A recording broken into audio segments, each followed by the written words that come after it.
బ్రహ్మ విద్యా సంప్రదాయేభ్యో వంశ ఋషిభ్యో మహాద్యో నమో ఋష్యః సర్వోపప్లవరహిత ప్రజ్ఞానఘన యస్యగతో బ్రహ్మైవాహమస్మి అహం పదార్థరహితః ఆనందం పరమసుఖదం కేవలం జ్ఞానమూర్తిం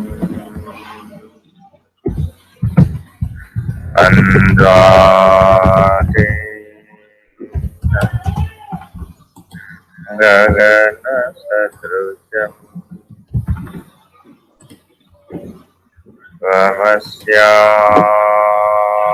స్వమస్యామి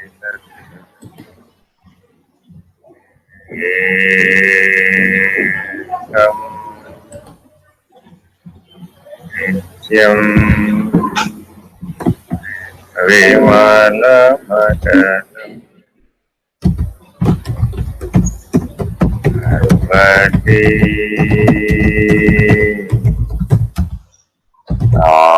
సాక్షి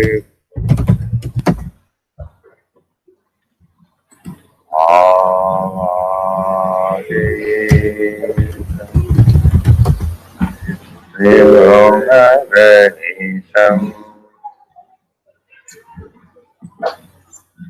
సద్గురుం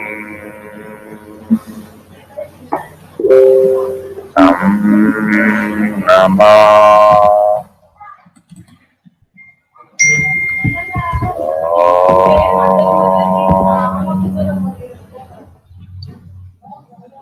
ఓం నమః పూర్ణమిదం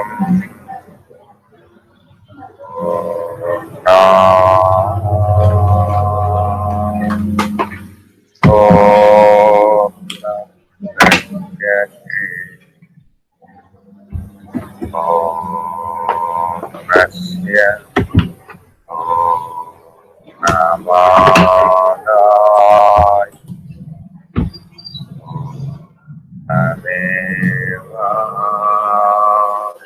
పూర్ణమేవాశిష్యతే.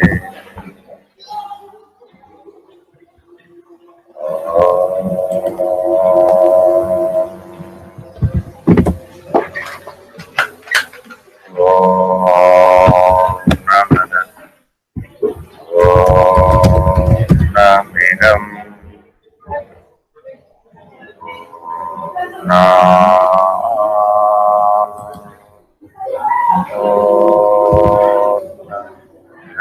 పూర్ణముదచ్యతే పూర్ణస్య పూర్ణమాదాయ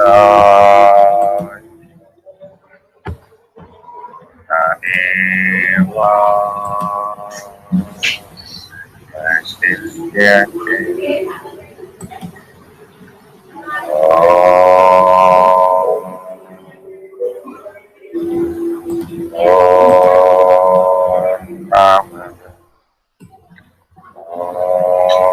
పూర్ణమిదం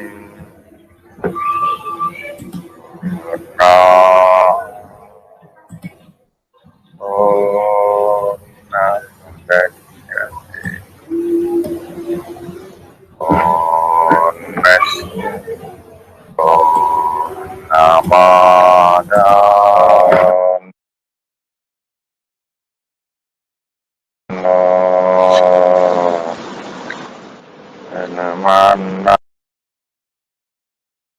నమో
ఎవరు చదువుతారు ఇవాళ?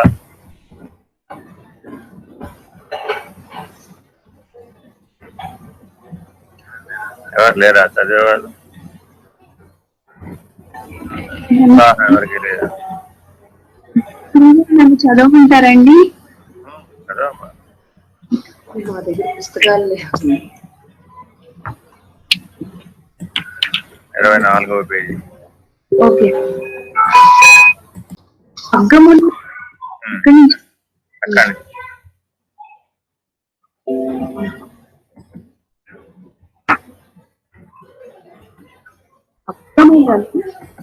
తన చేతిలో దృఢముగా ఉంచుకొని సారథి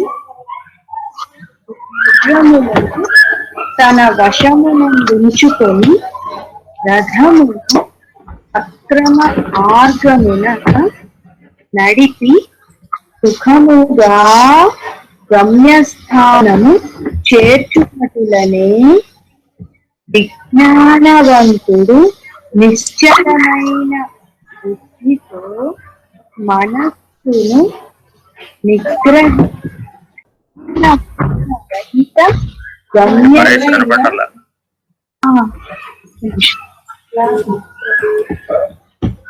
ఫోన్ దగ్గర పెట్టుకోండి.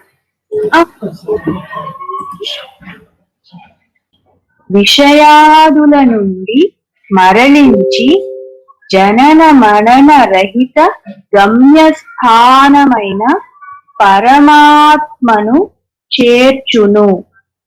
అతనికి పునర్జన్మ లేదు. ఇప్పటి వరకు చెప్పినటువంటి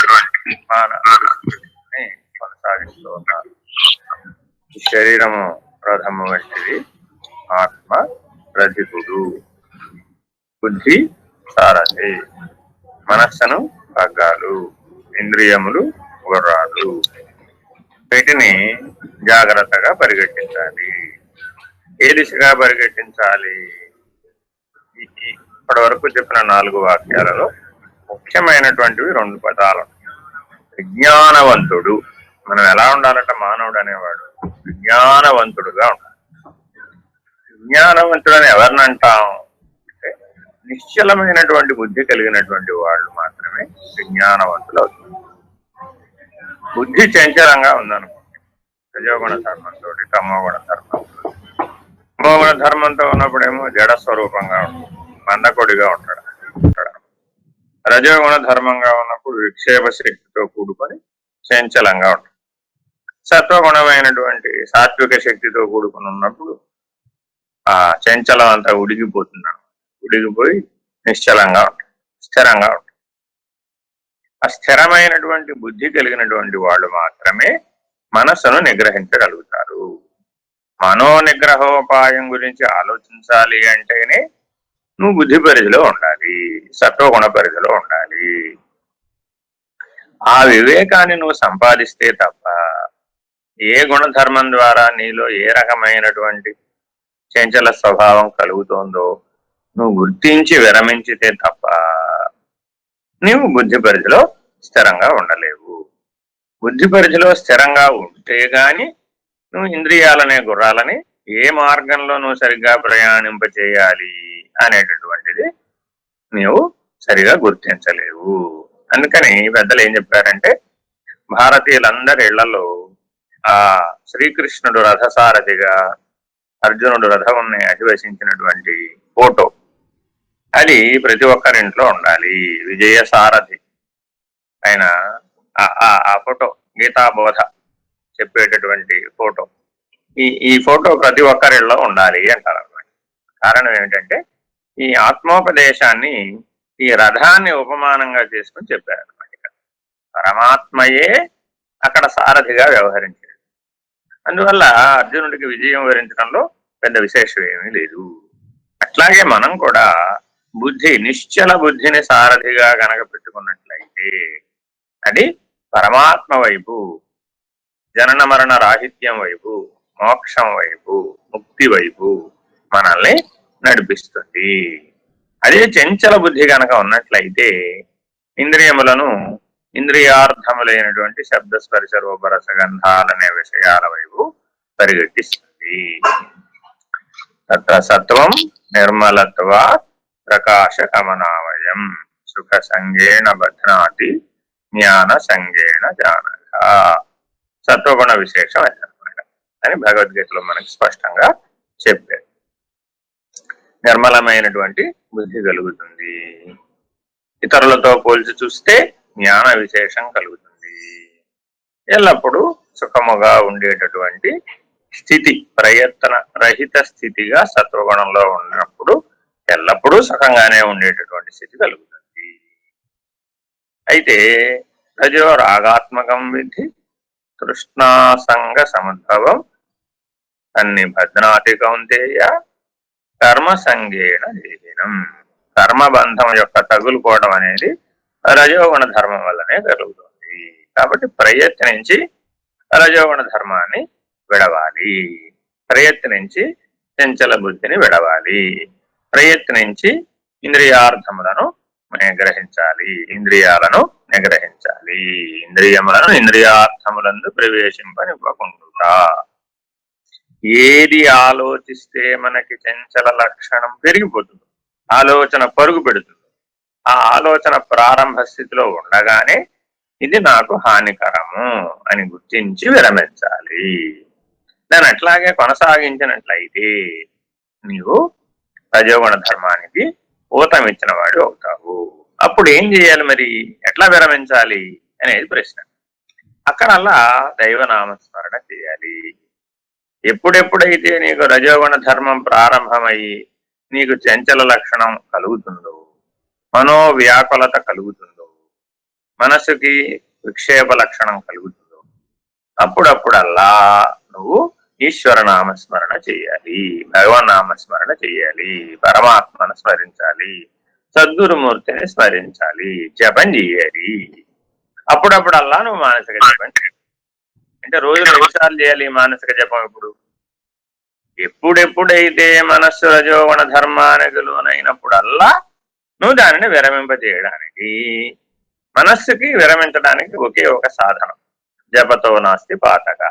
పాతకము అంటే అర్థం ఏమిటంటే ఈ రజోగుణ ధర్మాన్ని అనుసరించి జీవించటమే పాతకము. అంటే ఇతరులు నొచ్చుకునేటట్లుగా చేసేటటువంటి లక్షణం మనలో బలపడుతుంది, ఇతరులను బాధింపజేసేటటువంటి లక్షణం బలపడుతుంది. తద్వారా మరొక మెట్టు దిగి తమోగుణ ధర్మంలోకి వెళ్ళి తాను కూడా బాధపడతాడు.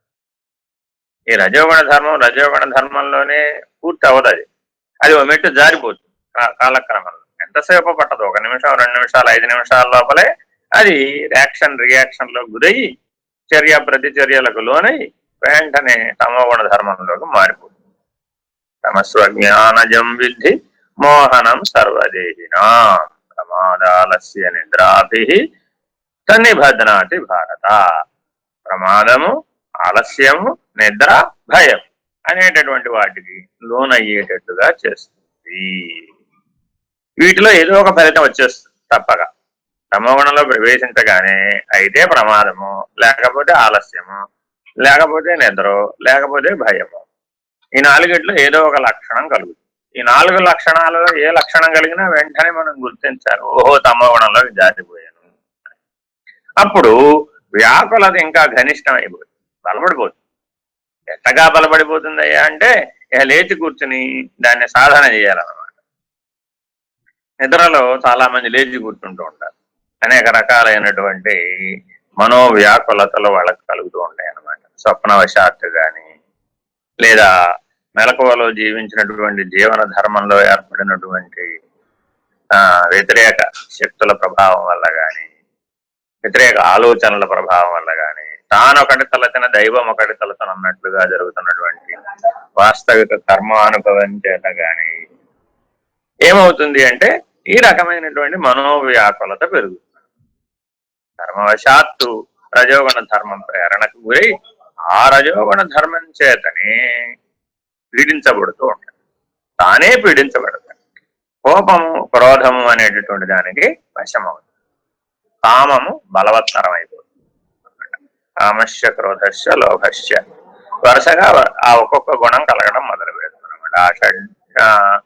హరిషడ్ వర్గాలన్నీ కూడా ఒకదాని తర్వాత ఒకటి లభించడం ప్రారంభిస్తాయి. అవి సూక్ష్మంగా పనిచేస్తూ మనసును మొత్తాన్ని ఆక్రమించేస్తాయి. బుద్ధినాశ ప్రణశ్యతి అంటుంది భగవద్గీత.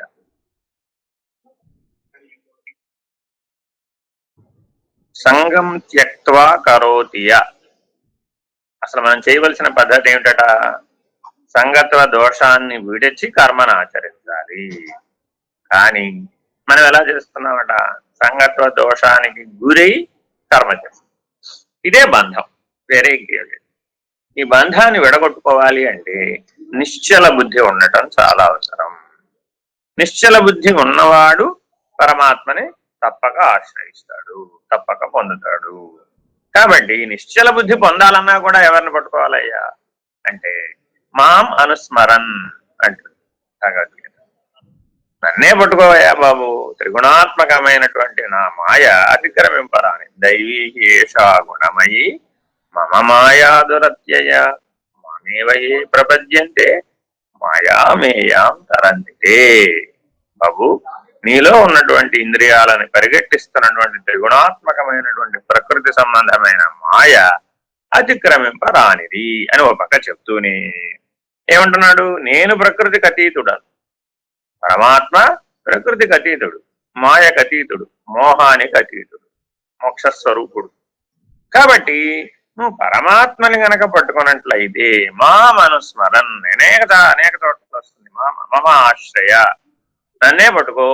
ఆ పరమాత్మనే కనుక నువ్వు భక్తితో ఆశ్రయించినట్లయితే, విశ్వాసంతో ఆశ్రయించినట్లయితే, ఆత్మబలంతో కనుక నువ్వు ఆశ్రయించినట్లయితే, ధైర్యంతో ఆశ్రయించినట్లయితే, స్థైర్యంతో ఆశ్రయించినట్లయితే, వివేకంతో ఆశ్రయించినట్లయితే, విజ్ఞానంతో ఆశ్రయించినట్లయితే నీకు ఆ మాయ నుంచి ముక్తుడవయ్యేటటువంటి అవకాశం లభిస్తుంది. జనన మరణ రాహిత్యం లభించేటటువంటి అవకాశం లభిస్తుంది ఈ జన్మలోనే. బహూనాం జన్మనామంటే మానవాం మాం ప్రపద్యతి వాసుదేవత్ సర్వమితి సమహాత్మా సుదుర్లభ. ఉన్నదంతా వాసుదేవ వ్యూహమే, ఉన్నదంతా వాసుదేవ స్వరూపమే అనేటటువంటి బుద్ధి ఎప్పటికో గాని కలగడం లేదు. నిశ్చలమైనటువంటి బుద్ధిలో మాత్రమే అటువంటి లక్షణం కలుగుతుంది. నీవున్నావు, నేనున్నాను, అందరూ ఉన్నారు, అనేకత్వం అంతా ఉంది, జగత్తంతా అనేకంగా ఉంది, ఈ అనేకత్వానంతా నేను భోగ్యంగా అనుభవించవచ్చు అనేటటువంటి భోగ్య లక్షణం మనలో బలంగా ఉన్నంతసేపు ఆ జగద్భావన, జీవభావన బలంగా ఉంటుంది, గుణధర్మం బలంగా ఉంటుంది. చాలా మంది ఏమనుకుంటూ ఉంటారంటే ఏమీ చేయకుండా ఉంటే ఇవన్నీ సాధ్యం అవుతాయండి, ఏమైనా చేస్తూ ఉంటే ఇవేమీ సాధ్యం కావండి, చేస్తూ ఇలా ఉండటం కుదరదు, విరమించేసి ఏ పని చేయకుండా ఓ మూల ముక్కు మూసుకొని జపం చేసుకుంటూ తపం చేసుకుంటూ కూర్చుంటే మాత్రమే సాధ్యమని అనుకుంటారన్నమాట. అది ఎట్లా సాధ్యమో అసాధ్యమో కింద వివరిస్తున్నారు. చదువు. అలాగే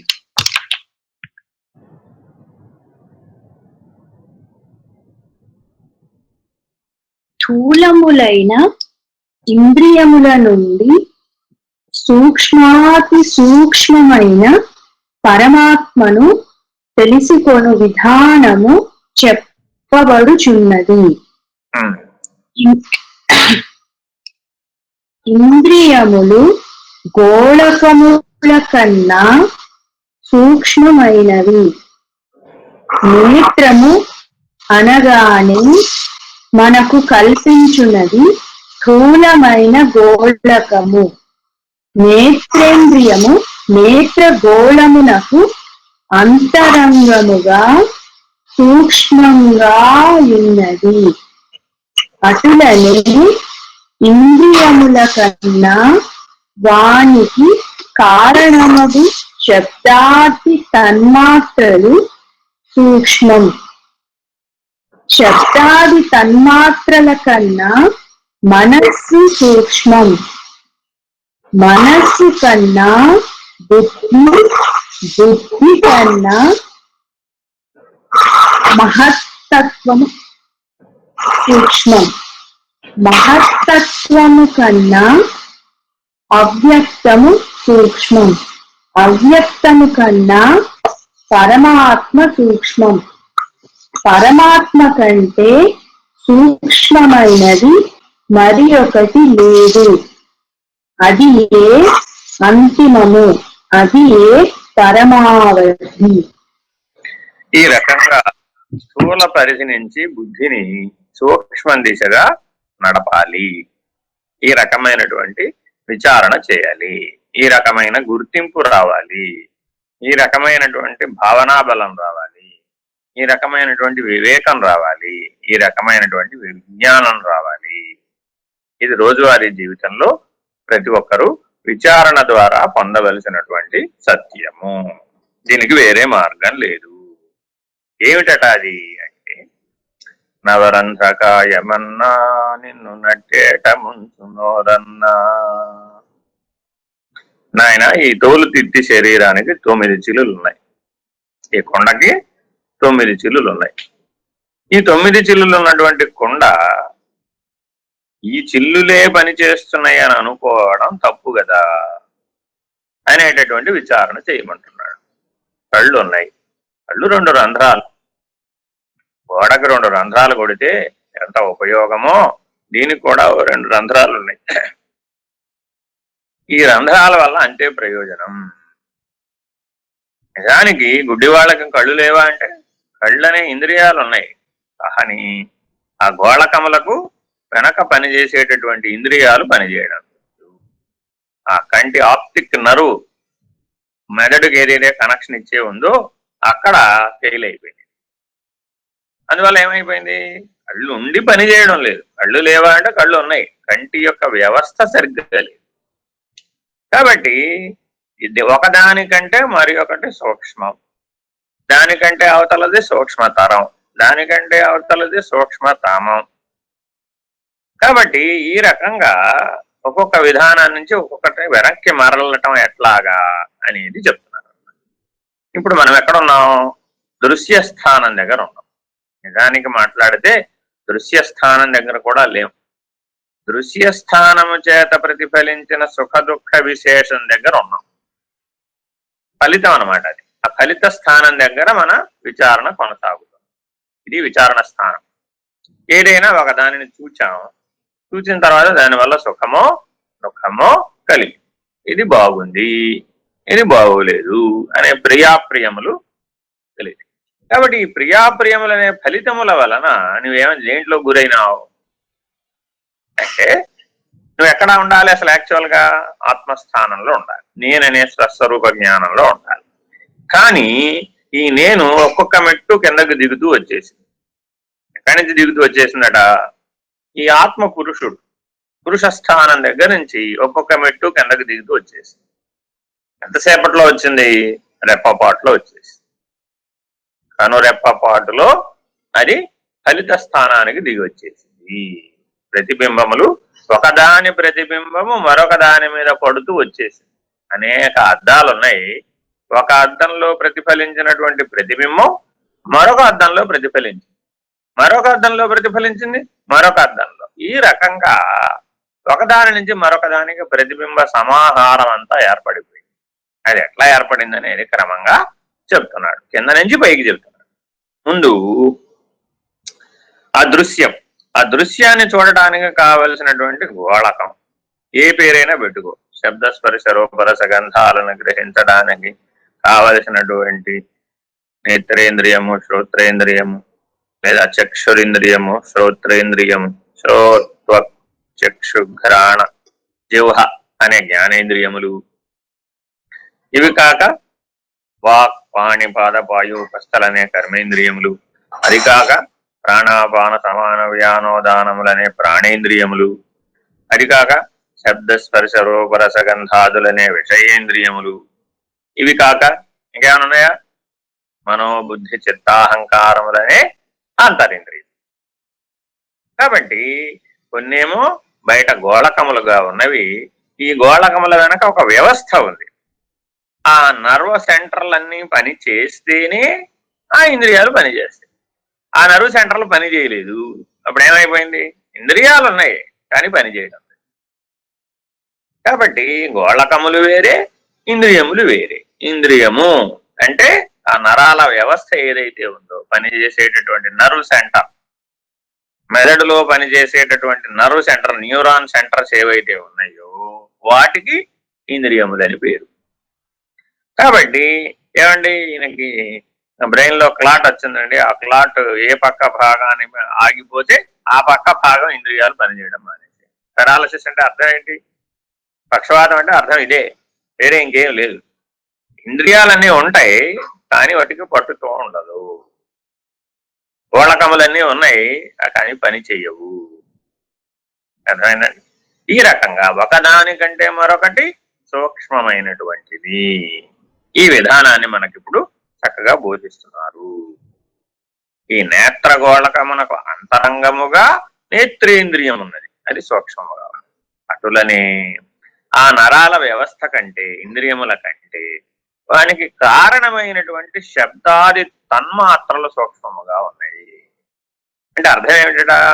ఈ నర్వ్ సెంటర్ ని పనిచేయించడానికి కావలసినటువంటి శబ్ద స్పర్శ రూప రసగంధాత్మకమైనటువంటి జ్ఞానం, ఇది చాలా ముఖ్యం.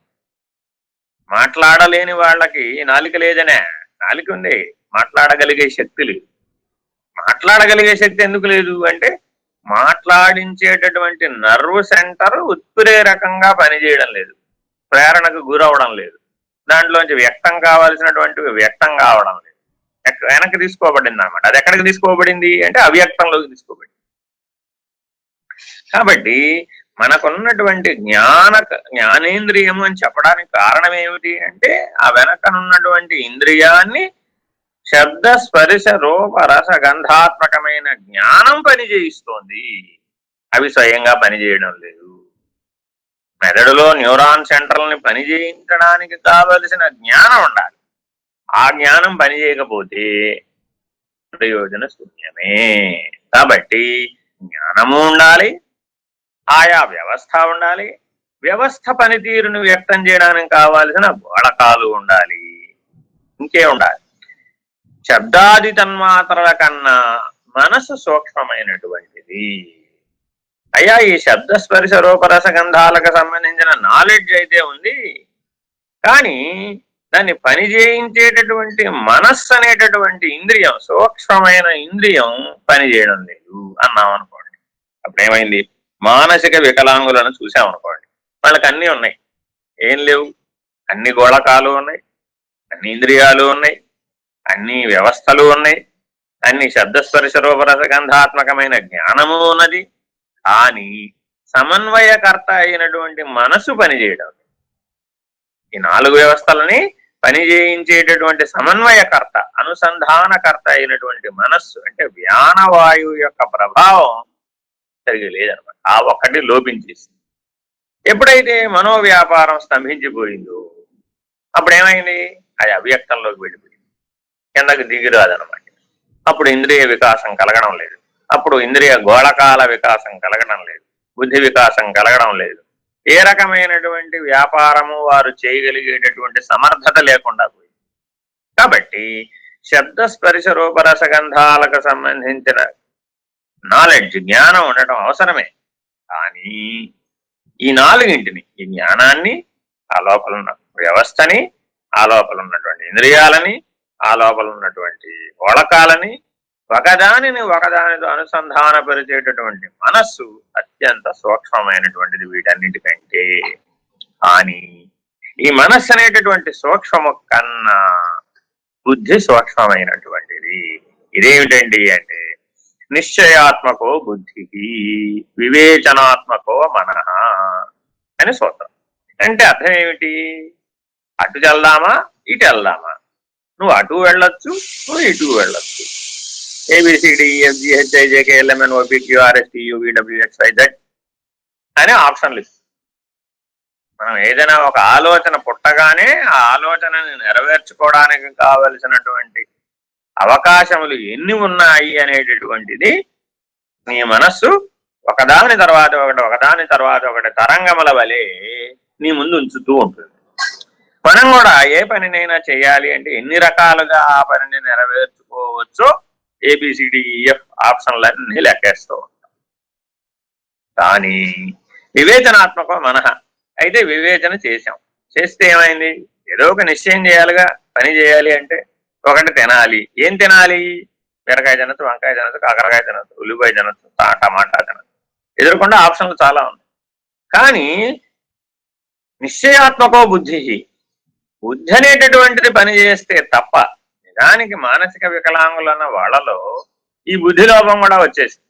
ఒక మనస్సు లోపమే కాకుండా బుద్ధి లోపం కూడా కలగడం వలన అటు వివేచన సరిగ్గా లేదు, ఏ నిర్ణయము సరిగ్గా లేదు.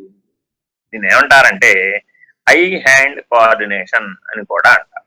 అంటే బాగా వృద్ధాప్యం వచ్చేస్తే ఈ న్యూరలైటిక్ ప్రాబ్లమ్స్ వల్ల నరాలు దెబ్బతినే ఉండేవి. దానివల్ల ఐ హ్యాండ్ కోఆర్డినేషన్ డ్యామేజ్ అయింది. పార్కిన్సన్ డిసీజ్ అని కూడా అంటారు దాన్ని. వీటిలో ఏమవుతుంది? అల్జిమర్స్ డిసీజ్ అంటారు. ఇవన్నీ బుద్ధికి వచ్చేటటువంటి సమస్యలు అన్నమాట. వీటిలో ఏమవుతుంది అంటే ఆ బుద్ధి కేంద్రం డ్యామేజ్ అయిపోతుంది. ఎప్పుడైతే అది దెబ్బతిందో అప్పుడు ఏ పనిని సక్రమంగా చేయడానికి కావాల్సినటువంటి నిశ్చయాత్మక జ్ఞానం పనిచేయదు. అంటే జ్ఞాన వ్యవస్థలోనే ఇప్పుడు 3-4 అంశాలు చెప్తున్నారు. శబ్ద స్పర్శ రూప రసగంధాత్మకమైనటువంటి మూట ఒకటి, మనస్సు అనే మూట ఒకటి, బుద్ధి అనే మూట ఒకటి. ఇవన్నీ జ్ఞాన పరిధిలోనే ఉన్నాయి. ఇవన్నీ సూక్ష్మంగానే ఉన్నాయి. ఇవన్నీ సక్రమంగా పనిచేస్తేనే నువ్వు నిర్ణయం చేయగలుగుతున్నావు. పొయ్యి మీద పాలు పెట్టావు, ఎక్కడో ఆలోచిస్తూ ఉంటావు. ఏమైపోతుంది? ఈ పాలు పొంగిపోతాయి. నువ్వు అక్కడే ఉన్నావు కానీ యాబ్సెంట్ మైండ్ అంటే అక్కడ లేదు బుద్ధి, ఎక్కడో ఆలోచిస్తుంది. ఏదో వ్యాకులతకు లోనైంది, ఏదో అంశాన్ని గురించి విచారణ చేస్తుంది. తద్వారా ఏమైంది? వాస్తవికమైనటువంటి స్థితిలో పనిచేయడం లేదు. అట్లాగే చాలా మంది కొత్త కోడలకి పరీక్ష ఏం పెడతారు? కూరగాయలు తరగడం. ఆవిడ మాట్లాడుతూ ఉంటుంది, అత్తగారు. కోడలు గారు మాట్లాడుతూ కూరగాయలు తరగాలి. ఈవిడకేమో మాట్లాడితే చెయ్యి తెగిపోతుందేమోనని భయం. ఎందుకని? దృష్టి అక్కడ పెట్టకపోతే వంకాయల బదులు వేలు దిగుతుంది, చాలా ప్రమాదం వచ్చేస్తుంది. కానీ అత్తగారు మాట్లాడకుండా ఉండదు, మాట్లాడుతూ. అంటే ట్రైనింగ్ అనమాట, అది శిక్షణ. అంటే ప్రయత్నపూర్వకంగా నీవు నిశ్చల బుద్ధిని సంపాదించాలి. ఇంద్రియాలను అప్రయత్నంగా సామాన్య స్థితిలో ఆటోమేటిక్ గా పనిచేయాలి, మెషిన్ లాగా పనిచేయాలి. ఈ శరీరం అనే యంత్రం ఒక చిన్న యంత్ర వ్యవస్థ లాంటిది. దీన్ని పనిచేయిస్తున్నటువంటిది శబ్దస్పర్శ రూపరసగంధాత్మకమైనటువంటి జ్ఞానం. దాన్ని పనిచేయిస్తున్నటువంటిది మనస్సు అనేటటువంటి సూక్ష్మమైనటువంటి ఇంద్రియం. దాన్ని పనిచేయిస్తున్నటువంటిది బుద్ధి అనేటటువంటి నిశ్చయాత్మక జ్ఞానం. చూడండి ఎంత వ్యవస్థ ఏర్పాటు చేయబడిందో మానవోపాధిలో. ఎంత సమర్థవంతమైనటువంటి వ్యవస్థ మన చేతిలో ఉన్నప్పటికీ దీనిని బహిరంగం వైపుకే వాడుకోగలుగుతున్నామంటే ఎంత అసమర్థలమో ఆలోచించి చూడండి. ఈ రకమైన వ్యవస్థ ఏది కూడా అమీబా నుంచి మనిషి వరకు ఉన్నటువంటి జంతుజాలం నాకు లేదు. వాటికి మనోవికాసం లేదు, వాటికి బుద్ధి వికాసం లేదు, వాటికి శబ్దస్పర్శ రూపరస గంధాత్మకమైన జ్ఞాన వికాసం లేదు. వాటికి గోళక వికాసం వరకు మాత్రమే ఉంది. అందువల్ల ఏమైనా అవి గోళకాలనేటటువంటి పరిమితికి మాత్రమే లోబడి జీవించగలుగుతున్నాయి. ఒక్క మానవుడు మాత్రమే ఈ ఆంతరిక వికాసాన్ని కలిగి ఉన్నటువంటి వాడు. మానవుడు ఈ ఇంద్రియాలని ఆ జంతువుల వలనే ఆహార నిద్ర భయ మైథునముల కొరకే వినియోగించాడని అనుకుందాం. ఏమైందప్పుడు? వాటికి మనకి పెద్ద తేడా ఏముంది? పొద్దున్న లేచాం, అంట్లు నవ్వుకున్నాం, అన్ని తయారు చేసుకున్నాం, కూరగాయలు పళ్ళు రెడీ చేసుకున్నాం, పంట వండుకున్నాం, తినేసాం, భోజనం చేసాం, హాయిగా తృప్తిగా పడుకున్నాం, మళ్ళా విశ్రాంతి తీసుకున్నాం, మళ్ళా లేచాం, మళ్ళా ఏదన్నా తిన్నాం తాగాం, మళ్ళా పడుకున్నాం, మళ్ళా లేచాం, మళ్ళా తిన్నాం తాగాం, మళ్ళా పడుకున్నాం. ఇదే పనే కదా. కాబట్టి ఇదే రకంగా కనుక మనం జంతువుల వలె జీవించామే అనుకోండి, అప్పుడేమైంది? జీవితంలో సగభాగమేమో నిద్రకపోయింది, మిగిలిన సగభాగమేమో చిత్తశుద్ధి లేకపోయింది. కాబట్టి ఈ బుద్ధికి పైన ఉన్నటువంటి చిత్తము పైన ఉన్న అహంకారము, ఇవన్నీ కూడా ఒకదాని మీద ఒకటి నిర్మాణం చేయబడినటువంటి సూక్ష్మ వ్యవస్థ. ఇది ఒక్కొక్క దానిని మనం అధ్యయనం చేస్తూ, దానిని చక్కగా విచారిస్తూ, చిత్తంలో ఉన్నటువంటి వాసనాబలం, అహంలో ఉన్నటువంటి కర్తృత్వాభిమానము, భోక్తృత్వాభిమానము కలిసి పనిచేసి బుద్ధి కర్మానుసారిణి అయ్యేటట్లుగా చేస్తుంది. ఈ సూక్ష్మమైనటువంటి బుద్ధిని నడిపేటటువంటిది అంతకంటే సూక్ష్మమైనటువంటి కర్మఫలం. అది త్రిగుణాత్మకమైనటువంటిది.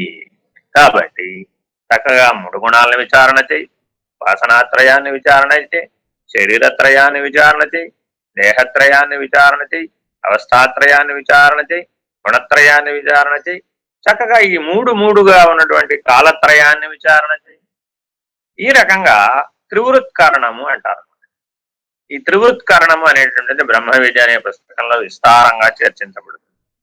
కాబట్టి ఈ త్రివృత్కరణము చాలా ముఖ్యమైనది. ఎన్ని వీలైనన్ని త్రిపుటులని మనం బాగా అధ్యయనం చేయాలి. జ్ఞానము జ్ఞాత చేయం, జ్ఞానము జ్ఞాత జ్ఞేయము, ఇలా ప్రతిదీ త్రిపుటిలోనే ఉంటుంది. సమస్త సృష్టి కూడా త్రిపుటిలోనే ఉంటుంది. శక్తిత్రయము, ఇచ్ఛాశక్తి, క్రియాశక్తి, జ్ఞానం. అట్లాగే త్రిమూర్తులు, బ్రహ్మ విష్ణు రుద్రులు, ఇలా ఆది దైవతంలో కూడా త్రిమూర్తులు. అలాగే తాపత్రయం, ఆధ్యాత్మికం, ఆది దైవికం, ఆది భౌతికం. ఈ రకంగా అనేక రకములైనటువంటి రుణత్రయము, దైవ రుణం, ఋషి రుణం, శాస్త్ర రుణం, పితృ రుణం. ఈ రకంగా ఒక్కొక్కటి చక్కగా విచారణ చేస్తూ ఈ బుద్ధి బలాన్ని పెంచుకునేటటువంటి సమర్థతని మానవుడు పొందాలి. విచారణ బలం చేత మాత్రమే మానవుడు బుద్ధి బలాన్ని పొందుతున్నాడు.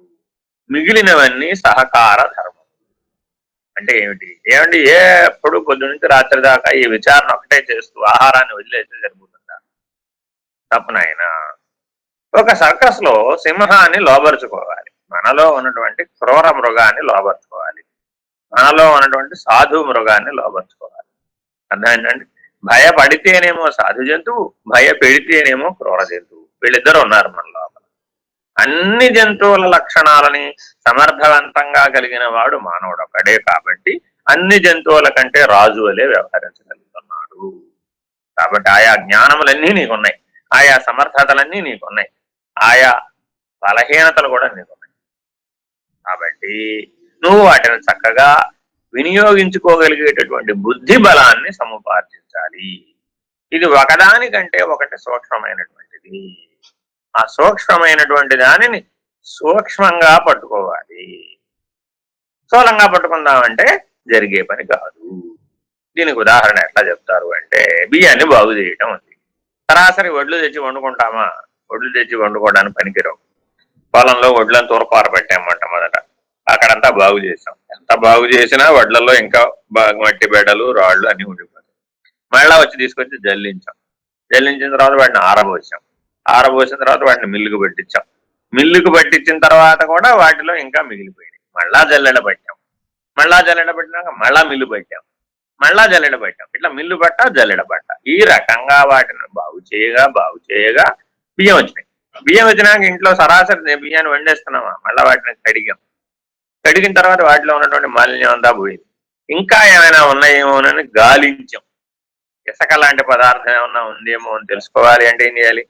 గాలించాలి. బియ్యాన్ని గాలించకుండా వండేస్తే అన్నం తినలేదు. ఈ రకంగా తినే అన్నానికే ఇంత జాగ్రత్తలు తీసుకుంటున్నామే.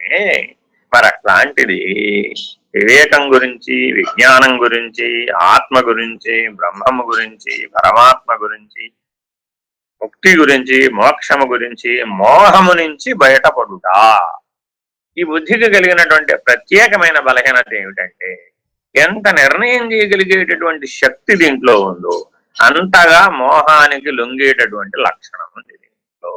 దానికి బలము అదే, బలహీనత కూడా అదే.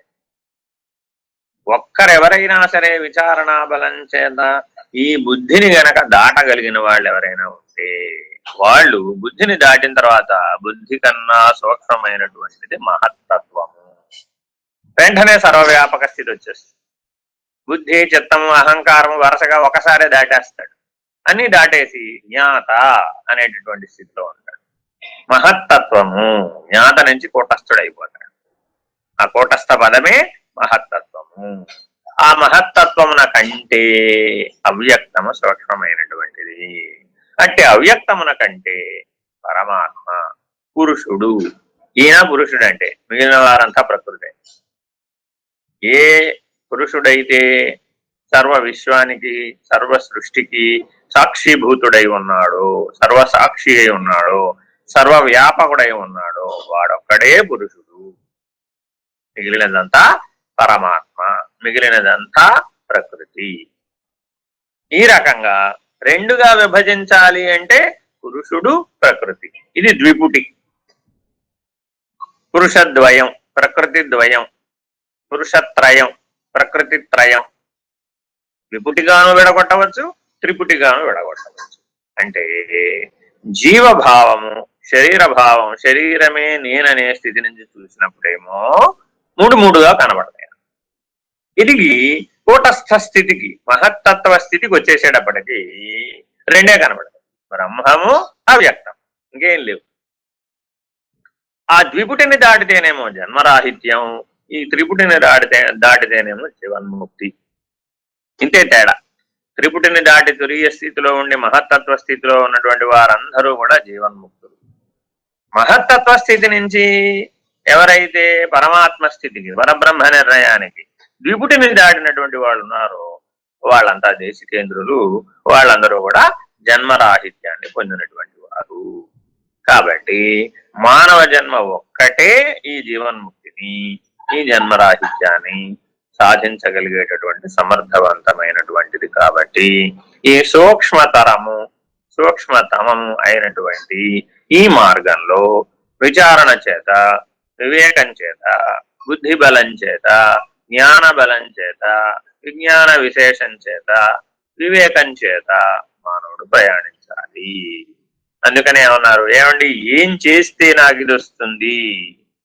ఏదైనా చేయడం చేత రాదు. కొన్ని ఏం చెయ్యకపోతే వస్తుంది, ఏమీ చెయ్యకపోయినా రాదు. నా కర్మణ, నా ప్రజయ, నా వెనక ఎంతమంది ఉంటే ఇది సాధ్యం అవుతుందండి? సాధ్యం కాదు. నాకెంత ధనం ఉంటే సాధ్యం అవుతుందండి? సాధ్యం కాదు. త్యాగేనైక అమృతత్వ మానసు. త్యాగం చేత మాత్రం ఈ సమస్తమును పరిత్యజించిన వాడెవడైతే ఉన్నాడో ఆ పరిత్యాగ లక్షణం చేత వాడు ఆత్మస్వరూపాన్ని తెలుసుకో. ఈ రకమైనటువంటి పరిత్యాగం చాలా ముఖ్యము. పరిత్యాగము అంటే నేను త్యాగం చేశాననే అహంభావమును కూడా పోగొట్టుకోవాలి. స్మృతి బలాన్ని కూడా పోగొట్టుకోవాలి. వాసనా బలాన్ని కూడా పోగొట్టుకోవాలి. వాసనారాహిత్యము చాలా ముఖ్యము. ఎవరికైతే వాసనారాహిత్యమైందో వారు మాత్రమే మహత్తత్వాన్ని తెలుసుకోగలుగుతారు. ఈ రకంగా ఒకదానికంటే మరొకటి సూక్ష్మతరము సూక్ష్మతమం అయినటువంటి విధి విధాన నిర్ణయాన్ని, సృష్టి క్రమ నిర్ణయాన్ని మొత్తాన్ని మనకి ఇక్కడ తెలియజేసే ప్రయత్నం చేస్తున్నారు యమధర్మరాజు గారు నచికేతుణ్ణి ఆధారంగా పెట్టుకుని. చదువమ్మా.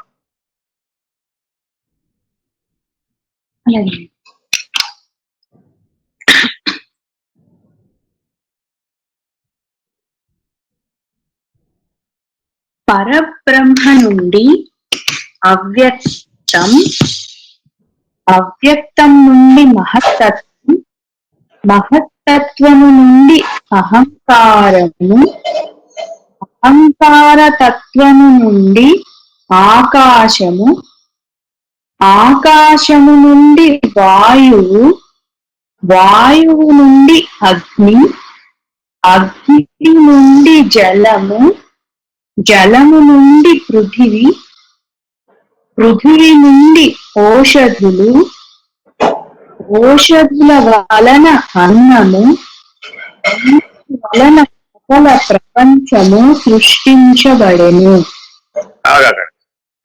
బ్రహ్మణోరవ్యక్తః, బ్రహ్మణః అవ్యక్తః, అవ్యక్తాన్ మహత్, మహదోర్మహదహంకారః, మహదహంకారోదాకాశః, ఆకాశాద్వాయుః, వాయోరగ్నిః, అగ్నయోరాపః, ఆపయోర్పృథ్వీః, పృథ్వీయోర్ఓషధిః, ఓషధియోరన్నం, అన్నం యోర్జీవః ఇది క్రమశః. ఈ రకంగా క్రమ సృష్టి ఏర్పడింది. ఇది మీ అందరికీ బాగా అందుబాటులో ఉన్నటువంటి తెలిసినటువంటి విశేషమే.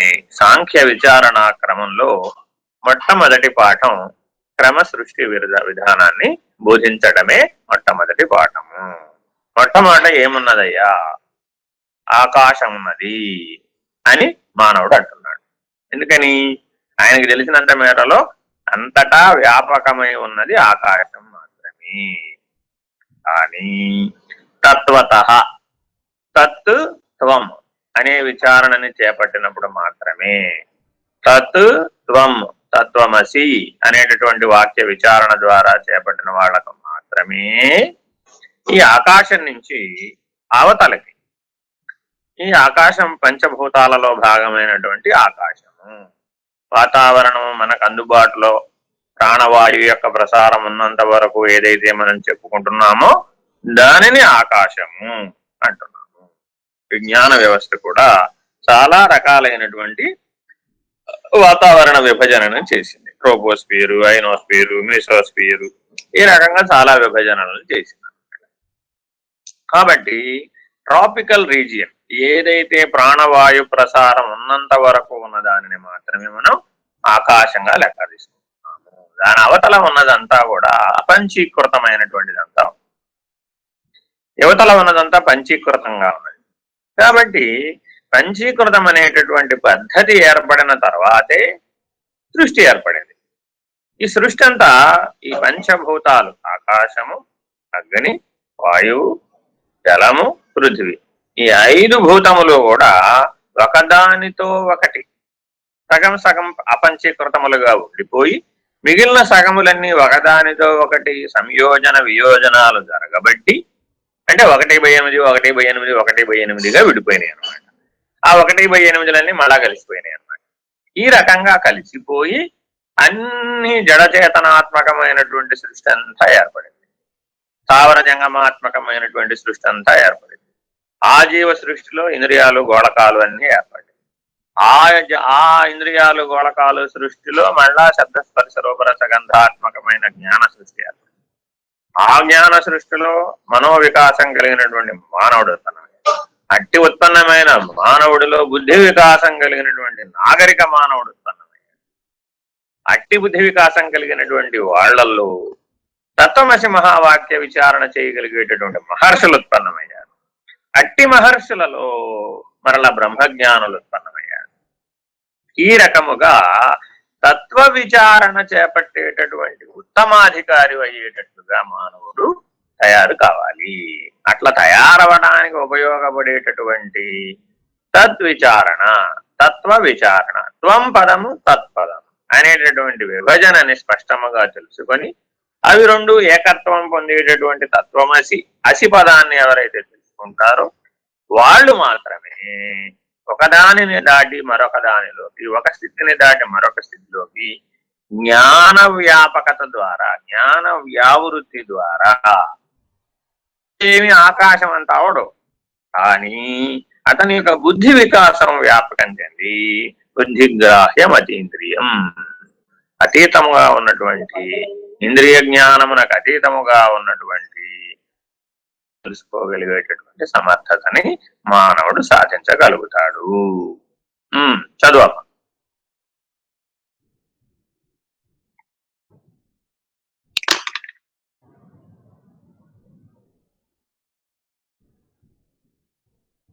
పంచభూతములు పంచీకరణ మూలమున శ్రోత్రాది గోళకము ఏర్పడుచున్నవి.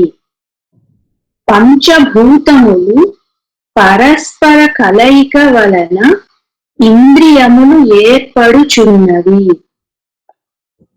కారణము సూక్ష్మంగాను కార్యము స్థూలంగాను ఉండును గదా. అవ్యక్తము ఇంద్రియములకు గోచరము కానటువంటి సూక్ష్మత్వం పృథివీ అన్నిటికన్నా స్థూలతత్వము. స్థూలతత్వముల నుండి సూక్ష్మము, సూక్ష్మతరము నుండి సూక్ష్మత్వము సమము అయిన తత్వములను గ్రహించునటులా చేయుటకే స్థూలారుంధతి న్యాయమున ఈ విధముగా వర్ణింపబడినది. అష్ట ప్రకృతులతో కూడిన ఈ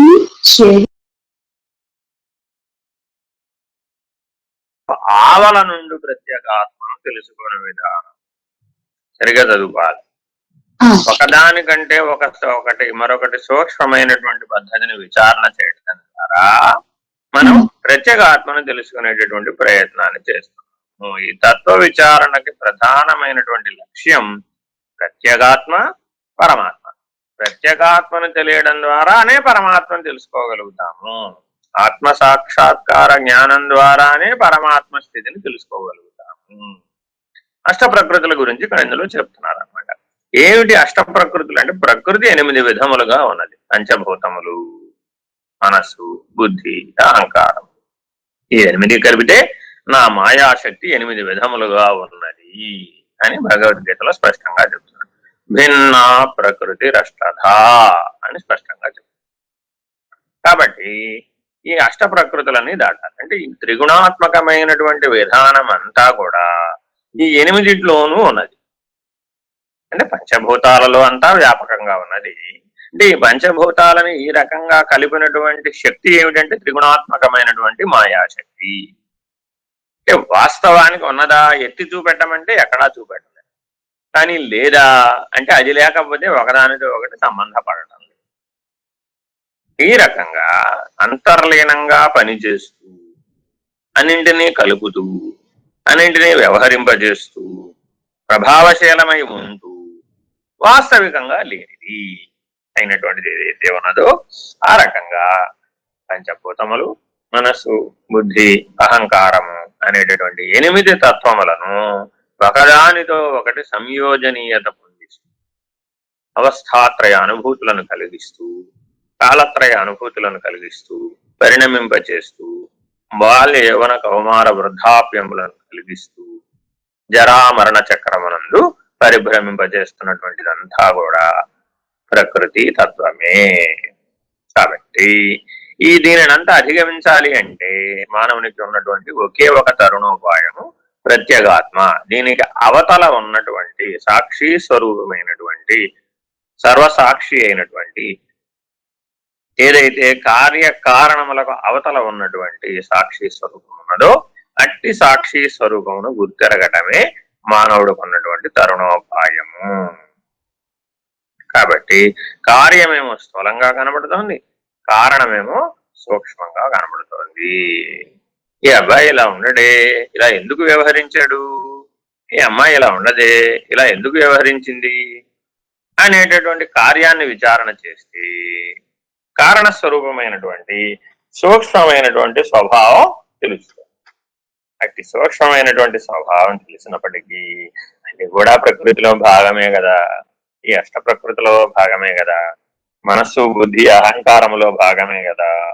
కాబట్టి దానిని దాటినటువంటి ప్రత్యేగాత్మ స్థితిలోకి ఎవరైతే వివేకం చేత, విచారణ చేత, విజ్ఞానం చేత దాటగలుగుతారో వాళ్ళు మాత్రమే ఆ ప్రత్యేగాత్మ స్థితిని తెలుసుకొనగలుగుతున్నారు. కార్యకారణ స్థితులను దాటాలి, కారణ శరీరాన్ని దాటాలి, కారణావస్థను దాటాలి. దాటి తురీయంలో ప్రవేశించి తురీయ నిష్ఠ కలిగి ఎవరైతే ఆత్మ సాక్షాత్కార జ్ఞానాన్ని పొందుతారో వాళ్ళు మాత్రమే ఈ ప్రత్యేగాత్మను తెలుసుకుంటున్నారు. ఎట్లా తెలుసుకోవచ్చు, ఈ తత్వ విచారణని ఎలా చేయవచ్చు అనేటటువంటి సాంఖ్య విచారణకి పునాది కల్పిస్తున్నారు. ఈ పునాది చక్కగా రాబోయే దాంట్లో వివరిస్తున్నారు. అయితే మనం ఈ సాంఖ్య విచారణలో ప్రధానంగా పంచీకరణ ద్వారా, పిండాండ పంచీకరణ ద్వారా ఇంద్రియ వ్యవహారం ఎలా జరుగుతుంది, అలాగే గోళక వ్యవహారం ఎలా జరుగుతుంది, అలాగే శక్తి వ్యవహారం ఎలా జరుగుతుంది, అలాగే వాటన్నింటికి సాక్షిగా ఉండటం ఎట్లాగా, వాటిని నిరసించడం ఎట్లాగా, అపంచీకృత భాగములను తెలుసుకోవడం ఎట్లాగా, వాటి వ్యవహార స్థితులు తెలుసుకోవడం ఎట్లాగా, అధిష్టాన దేవతా పద్ధతి తెలుసుకోవడం ఎట్లాగా, ఆశ్రయ పద్ధతిని తెలుసుకోవడం ఎట్లాగా, ఈ రకమైనటువంటి విచారణ క్రమములన్నీ పిండాండ బ్రహ్మాండ పంచీకరణలలో స్పష్టముగా తెలియజేయబడతాయి. కాబట్టి ప్రతి ఒక్కరూ ఈ సాంఖ్య విచారణ శైలిని అందిపుచ్చుకోవడం అవసరం. తద్వారా ప్రతి ఒక్కరూ ప్రత్యేగాత్మను తెలుసుకునేటటువంటి అవకాశం ఏర్పడుతుంది. ఈ రకంగా సాంఖ్య విచారణ క్రమాన్ని యమధర్మరాజు గారు నచికేతుడికి బోధించేటటువంటి ఒక క్రమాన్ని ప్రారంభిస్తూ ఉన్నారు. హరి ఓం శ్రీ గురుభ్యో నమః. హరి ఓం.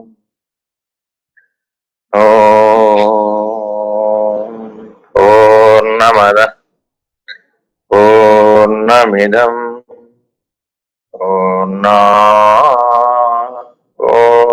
పూర్ణముదచ్యతే పూర్ణస్య పూర్ణమాదాయ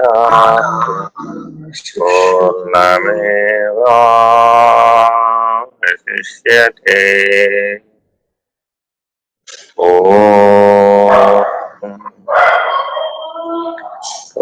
పూర్ణమదః పూర్ణమిదం పూర్ణాత్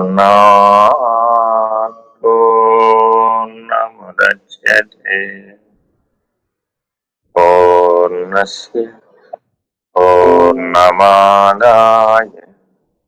పూర్ణమేవాశిష్యతే.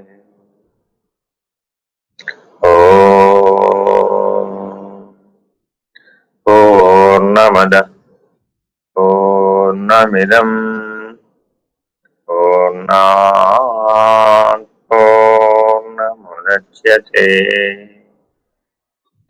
పూర్ణస్య పూర్ణమాదాయ పూర్ణమేవాశిష్యతే. ఓం తత్సత్. ఓం సహనావతు సహనో భునక్తు సహ వీర్యం కరవావహై తేజస్వి నావధీతమస్తు మా విద్విషావహై. ఓం శాంతి శాంతి శాంతి. హరి ఓం శ్రీ గురుభ్యో నమః. హరి ఓం.